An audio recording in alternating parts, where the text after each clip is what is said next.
Hola mis alumnos, ¿cómo están? Soy el profesor José Antonio Padilla del módulo 2. Es un enorme gusto estar aquí con ustedes prácticamente en la recta final de lo que es este módulo 2 que ha estado interesantísimo. Todo lo que han vertido en sus trabajos no tiene desperdicio. A mí me han dejado muchas veces en un estado de reflexión, incluso mientras los leo llega un momento en el que me detengo y veo cómo efectivamente el sujeto, su identidad y su inserción en la sociedad para que pueda trabajar en equipo, como ahorita lo vamos a ver en esta semana 8, que tuvimos que no nada más irnos a la teoría, sino que en la práctica ver cuáles son las dificultades que se presentan para trabajar en equipo. Entonces, realmente estoy muy contento de todo lo que hemos logrado. Debo de decir también que hay un récord nuevo porque pues es el módulo 2 y a veces es ahí donde también se da deserción porque pues las personas no dimensionan lo que es la educación en línea, lo ven fácil y cuando ya ven los primeros elementos que los obliga a estar ahí, muchas veces ya lo abandonan y afortunadamente no es así. La mayoría de la plantilla que a mí me entregaron pues sigue aquí en este camino tan importante. Y sobre todo, a mí lo que me gusta de todo esto es que muchos de ustedes han, a partir de lo que hemos podido convivir en el foro, porque pues ahí es donde verdaderamente se gesta una convivencia tan importante que hace incluso que entre ustedes formen cierren filas, formen un equipo fuerte y vayan caminando juntos en esta senda que aunque es personal, porque hacer una carrera es un elemento de superación totalmente personal, pero que gracias a que hay otros sujetos que también tienen el mismo interés, pues el camino ya no se hace tan difícil, porque ya hay quien te acompaña, ya hay otras personas que comprenden el camino que estás recorriendo porque lo viven junto contigo. No es lo mismo, aunque pareciera que aunque tú tengas el apoyo de tu familia, de tus padres, de tu esposa, de tus hijos, pues ellos no están en la dinámica del estudiar en línea. Y los compañeros que sí lo están contigo, pues comprenden cuál es la situación que tú vives. Y eso ayuda muchísimo a que el camino sea menos difícil y menos escabroso. Trabajar en equipo, jóvenes, es una de las circunstancias sociales que en México se inculca mucho y que debería de seguir siendo uno de los cánones principales de la formación educativa. ¿A qué voy con esto? México muchas veces es un país desunido. Si bien hay elementos que no hacen a rajatabla estos términos, y debemos de entender que no sabemos trabajar en equipo. Porque para trabajar en equipo se requiere de algo que se llama inteligencia emocional, que alguna vez un investigador psiquiatra que se llama Daniel Goleman comprendió que para trabajar en equipo se requiere de inteligencia emocional, un término que se acuña alrededor de los años 60, como sí, son como 60, porque empezó como que a establecerse en el 55 y en los 60 surge este concepto de que el sujeto no nada más está hecho de inteligencia racional, sino que requiere de una inteligencia emocional que lo hace empático, que comprende a su sociedad, que ve cuáles son los instrumentos que necesitan los sujetos para poder trabajar en conjunto. O sea, la inteligencia emocional lo que tiene es que sí puede evolucionar a partir de la exigencia que tú le dediques, lo que en la inteligencia intelectual no, es más difícil. Ahí este texto lo pueden encontrar, ya saben, en nuestra página que tenemos para descargar nuestros libros. Ahí están los textos de Daniel Goleman sobre la inteligencia emocional. Y sí, pareciera que es un texto como de Sanborns y de superación personal, pero pues es que encaja muy bien porque pues dice inteligencia emocional y cualquiera se quiere ir ahí en banda, pero es un estudio muy serio en el que podemos entender por qué el sujeto necesita de estos elementos para poder sobrevivir de forma más óptima en su vida como agente que es, como lo que es un animal, un ser vivo que requiere de trabajar en sociedad para sobrevivir y prosperar. Eso por un lado. Ahora, ya se dieron cuenta también que estudiar a distancia, ¿verdad? Que no es tan impersonal.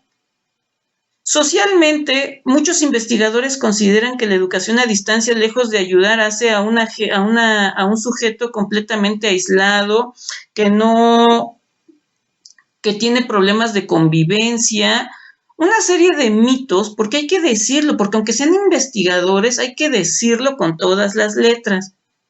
No se meten a estudiar en línea y no saben lo que es eso.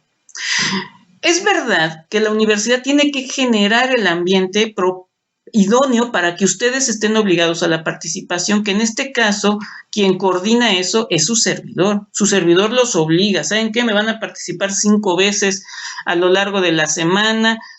Al principio lo ven muy intenso, pero como lo comenté, ya una vez que se dan cuenta de la importancia que tiene esto, entonces no nada más atacamos los temas que se tienen que desarrollar en la semana. También empiezan a surgir los problemas personales, empiezan a establecerse las redes de apoyo, comienza una idea de proyección a futuro en la que dicen, oye, me gustó mucho tu tema, me gustaría trabajarlo contigo más a futuro, ya tienes tema de tesis. Cuando ya efectivamente tenemos esta convivencia en el foro, que es lo que emula el salón de clases, porque en el salón de clases ustedes bien lo saben que nos abre un abanico de posibilidades a desarrollar determinadas conversaciones, a conocernos mejor, y esa convivencia, como ustedes lo han visto, se ha podido dar en línea, y eso es otro elemento que echa por tierra que la educación en línea es impersonal. Ya vimos que no, nos conocemos ya muy bien entre ustedes y yo. Otra cosa que les quiero decir es que sí les quiero jalar un poco las orejas, muchachos. Ustedes tienen la posibilidad de hacerse de una licencia de Office si ustedes escriben a servicios, a informática, su solicitud tarda un poco y a veces hay que insistir, pero finalmente es un derecho que ustedes tienen. Y los que no tienen licencia de Office se pueden hacer de una original y que además se puede poner en 5 dispositivos. No pierdan de vista eso, porque son derechos que ustedes tienen. O sea, nadie les está regalando nada. Es el derecho que ustedes tienen en el momento en que pudieron ingresar a la universidad. Trabajar en equipo efectivamente debería de ser uno de los elementos fundamentales para el desarrollo educativo, y mucho de esto se da, como lo hemos platicado, en el preescolar, para que vean qué importante es el preescolar, pero ahorita tocamos eso. Primero vamos a hablar de lo que es el trabajo en equipo. México necesita mucha inteligencia emocional para poder trabajar en equipo y poder tener una elevada conciencia que le permita entender que lo que hace por el otro ayuda a la institución para la que trabaja. Parece mentira, pero así es. Muchas veces la enemistad o la animadversión que puede haber entre dos personas afecta el lugar de trabajo en el que están. ¿Cuántas veces hemos visto que la secretaria le esconde un papel a la otra cuando la otra lo necesita para entregárselo a su jefe? Y eso afecta en un acto como de dominó y en cadena toda la productividad de una empresa, toda la eficiencia de una institución, por ejemplo, de los juzgados de los familiares, que es al que yo por regularidad voy. El seguro social, que también le cae mal a la secretaria el derechohabiente, y pues mejor que se enferme, mejor no metemos, porque así somos. No tenemos inteligencia emocional para sobreponernos a lo que sentimos por el bienestar institucional, el bienestar nacional, el bienestar social. No se diga, bueno, ni entre vecinos nos podemos poner de acuerdo para buscar el bienestar de todos. Por eso el trabajo en equipo es fundamental que se siga fomentando. Debo de decir algo y reconocerlo, a mí me cuesta mucho trabajo integrarme a los equipos. Soy una persona que trabaja en solitario, no sé por qué, es algo que debo de trabajar, y les ofrezco que a partir de lo que hemos aprendido aquí en el módulo 2 voy a poner todo mi empeño para que pueda yo integrarme sin dificultades a los trabajos en equipo. Lo que pasa es que yo pienso tan de cabeza y tan al revés que luego no encajo, y ese es el problema. Y este es un problema que debo de resolver, porque debo entender cómo un equipo se conforma y por qué debemos de fluir. Fíjense, eso es algo que voy a tomar muy en cuenta para que vean que a mí me gusta superarme junto con ustedes. El lenguaje es parte de la identidad. Por eso, cuando lo distorsionamos y lo integramos a muchas corrientes que se ponen de moda, mas no son filosóficas, caemos en una enorme dificultad con el paso del tiempo. Ustedes lo van a ver. ¿Cuántos jóvenes han perdido la identidad de que son mexicanos? Que incluso hasta los repudian. Están muy en su derecho. El problema es que no se definen. El problema está en que quieren llamar a sus hijos de forma muy extranjera porque no les gusta que sean del común. Por ejemplo, yo me llamo José Antonio y me doy cuenta que mi nombre cada vez es menos común para las generaciones nuevas. Y lo cambian buscando un programa de televisión. Hace poco he visto que ha habido una oleada impresionante de niños que se llaman Ragnar por un vikingo que sale en una serie. Fíjense qué triste. Es que por televisión y cosas así, tú adquieras los nombres que vas a destinar para tus hijos. ¿Qué pasó con tus ancestros que se llamaron Mario, Luis, José? ¿Por qué a través de un programa de televisión? Fíjense cómo hemos caído en eso, y eso es parte de lo que significa no tener a una sociedad preparada para las embestidas de la globalización.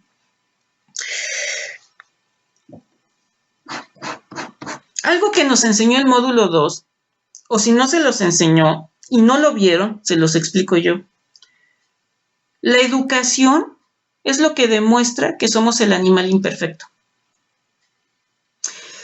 ¿Cómo es posible que un ser vivo requiera de toda su vida de educación? Y que no solo eso, que requiera de distintos maestros, de distintos instructores, de distintos elementos educativos para conformarse. El ser humano, de estar en la cola de la evolución, dio un salto vertiginoso en muy pocos años para ponerse en la punta de la pirámide. Sin embargo, este salto tuvo un enorme precio. Sus sentimientos y su forma de pensar que no coinciden con la naturaleza. Y ustedes lo pueden ver, un león, un tigre, un tiburón, cualquier otro animal tiene una evolución lenta, muy lenta, pero efectiva. No tiene los sentimientos de sufrimiento como nosotros, no le entra la ansiedad, no le entran una serie de cosas porque su cuerpo está evolucionando poco a poco. Por eso vemos animales majestuosos con unas garras y una serie de cosas que cuando ve peligro se va. Nada de que quiere demostrar que es más valiente y que a pesar de todo y que... Un animal no funciona así. Una mamá leona desteta y corta completamente ya el lazo con sus cachorros. Fíjense qué inteligencia que nosotros no tenemos. Entonces imagínense que nosotros además nacemos incompletos. ¿Por qué? Porque nuestra masa cefálica es tan grande que para que salga de la madre necesita por fuerza el producto ser incompleto. Por eso un niño es tan vulnerable, tan indefenso y no requiere de una sola persona para su cuidado, requiere de una tribu. Si usted, los invito de verdad, es que lo tienen que leer, siquiera las primeras 60 páginas de Animales a Dioses, y ahí se explica todo esto que les estoy comentando con mayor precisión y con mayor erudición. Yo soy un aficionado, pero quien hace realmente este estudio serio de por qué vivimos en sociedad son los primeros capítulos de Animales a Dioses de Noah Yuval Harari. Ahí lo pueden también encontrar en nuestra biblioteca. En nuestra página ahí lo podemos descargar. Japón, como en algún momento se los comenté, es efectivamente la mano más calificada que hay en el mundo, y esto responde a que tienen una cultura ancestral venido del samurái. Hay una serie de códigos de conducta que no se pasan por alto y que se toman muy en serio, que es algo que a la sociedad mexicana le ha faltado mucho, y eso mucho tiene que ver porque no hay un proyecto a largo plazo, como lo dije. O sea, estas sociedades que pareciera que son tan ajenas a nosotros, porque siempre que hablamos del Oriente decimos, no, bueno, es que ellos son otra cosa. Pues hasta donde yo sé tienen ojos, manos, boca, orejas. nos podemos reproducir con ellos, o sea, no son una raza distinta a nosotros. Simplemente que ellos se han gestado en una cultura con códigos sólidos que han permanecido a lo largo del tiempo y que gracias a esos códigos de conducta, de honor, de lealtad, que para eso les recomiendo un libro fabuloso que se llama El guerrero bajo la sombra del cerezo, que también pueden encontrar ahí. Les digo, gracias a esta página podemos encontrar un montón de textos para poder armar nuestra propia biblioteca y no estar en desventaja con nuestros compañeros de educación presencial que tienen acceso a la biblioteca. Nosotros también ya podemos hacernos de nuestros recursos. Y ahí es donde nos vamos a dar cuenta que la ética, que los códigos de conducta, que la lealtad hacia una sociedad, que en este caso es digamos al señor feudal, pero que no es así, hace que una sociedad adquiera los instrumentos necesarios para tener una evolución cultural progresiva. ¿Qué es lo que le ha faltado a México? México no es que sea malo, no es que sea flojo, como bien lo dice una alumna, somos creo que es el país que más trabaja en el mundo, pero ¿qué nos falta? Nos falta guía, pero que esta guía sea permanente, inamovible, bien trazada. Eso es lo que nos falta. Pero si estamos ahorita con que, no, es que vamos a meterle a los libros de texto ideología de izquierda, no, es que ahora vamos a hacer de derecha, no, vamos a quitar las escuelas de tiempo completo, no, ahora vamos a reformar, no, pues entonces, ¿cómo? Además, como también lo hemos platicado, pues ¿qué pasa con el preescolar? Fíjense qué grave, y como bien lo menciona Guillermina en su trabajo ya final, de la semana 8, en el que le preocupa ya darse cuenta que sus hijas, que tienen poquitos años, sí necesitan tomar el preescolar porque no se puede retomar más adelante. No hay recursamiento del preescolar. También tenemos que decirle a nuestras maestras que son profesionales de la educación, que no son niñeras. O sea, hay un problema muy grave con la educación inicial cuando todos sabemos, y si no lo saben, los primeros años de la vida de un niño son cruciales, porque es ahí donde se puede moldear su seguridad, darle motricidad fina, capacidad de verbalizar correctamente las palabras, entender, darle su autonomía, que comprenda el reloj, que no sea inseguro, que vea la escuela como un elemento natural. Porque un niño que ya es un poquito más consciente, un poquito más, lo metes a la primaria de golpe, lo ve ajeno, lo ve como una prisión, lo están poniendo a trabajar. ¿Por qué? Porque no hubo este paso sencillo y lúdico, porque al principio el niño no entiende a qué va la escuela y por lo mismo se lo tienes que hacer divertido. Y poco a poco irle mostrando que la escuela, además de ser divertida, también es seria. Porque esto es algo que yo he criticado muchísimo con esto de aprende en casa, estos programas. Pues no se trata de que a un niño de sexto de primaria, un joven, pues ya un adolescente, un puberto de 6 años, de 12 años, le hagas ver lúdicamente la educación. Eso es un mal mensaje.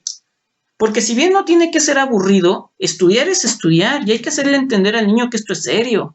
Porque es como si quisiera llegar a un trabajo cuando fuera adulto y vamos a divertirnos y vamos a reírnos. Si bien el ambiente tiene que ser sano y ameno, debe de entenderse que hay cosas en nuestra vida que deben de tomarse con seriedad. Entonces, la educación debe de tener este progreso.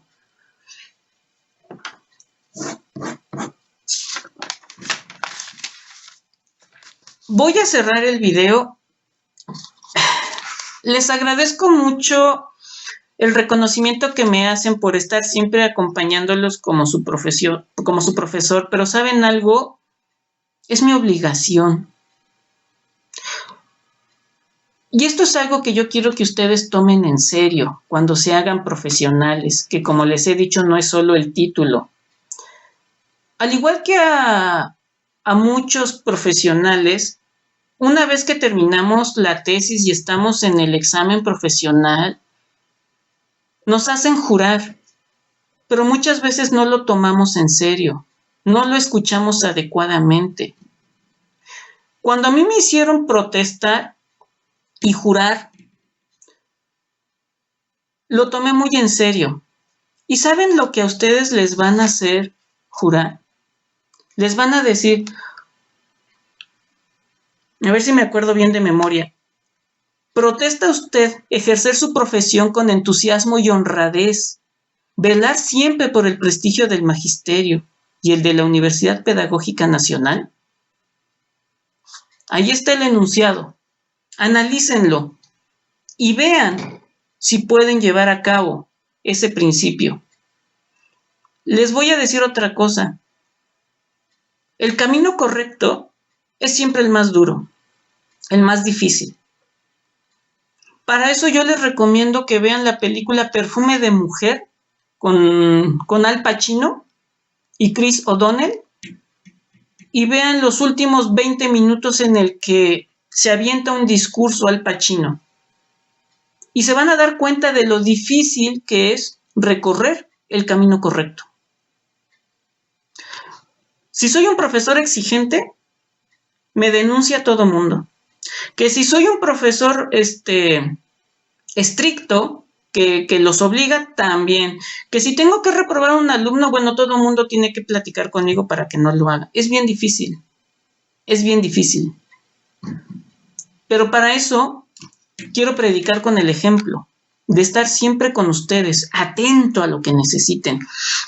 Porque solo así se comprende el verdadero objetivo de la educación, que es formar gente responsable, que pueda llevar a cabo acciones que solucionen problemas sociales.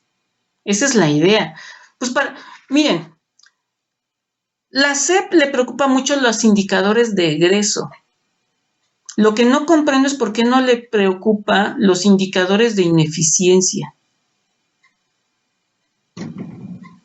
Yo prefiero, salvo lo que ustedes me digan, que salgan 50 alumnos perfectamente efectivos con un perfil profesional que verdaderamente la arme, a tener a 600 que de ellos no haces ni uno, porque los pasaste.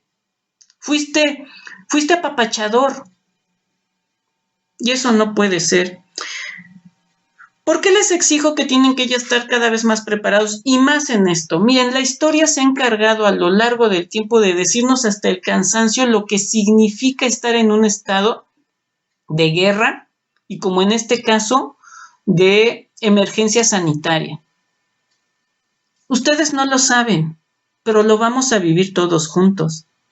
¿Saben lo que significa tener estas generaciones perdidas porque no tienen educación?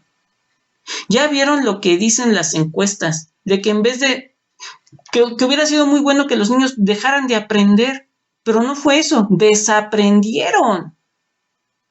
O sea, etapas que requirieron reforzamiento no se pudieron lograr y los números y las letras y la capacidad de decir mi nombre se perdió. Y luego resulta que el maestro de tercer año no puede enseñar lo que da en tercer año porque tiene que tratar de emparejar a lo que se quedó en segundo, porque nomás no. Eso será muy grave. Y ustedes, por lo mismo, se tienen que apurar a terminar la licenciatura de manera eficiente, óptima, porque nos espera una enorme batalla. Porque ustedes serán los profesionales que tendrán que dividirse como manotas el pulpo, porque no va a haber la mano de obra calificada que pueda atender todos los estragos que esto va a significar. ¿Saben lo que va a ser también el problema psicológico de muchos jóvenes que fueron huérfanos del COVID? Hay muchos problemas que resolver y muy graves. Y si ustedes no tienen el andamiaje, los instrumentos para atacar una emergencia como esta, pues entonces aparte vamos a tener que cargar nosotros, los que somos todavía de generaciones anteriores, con ustedes más los del COVID. Y no podemos hacer eso.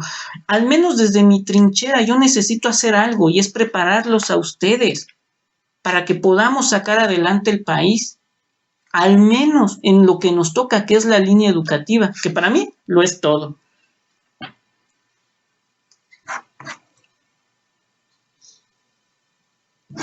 Ya para cerrar, la educación, jóvenes, es una responsabilidad compartida.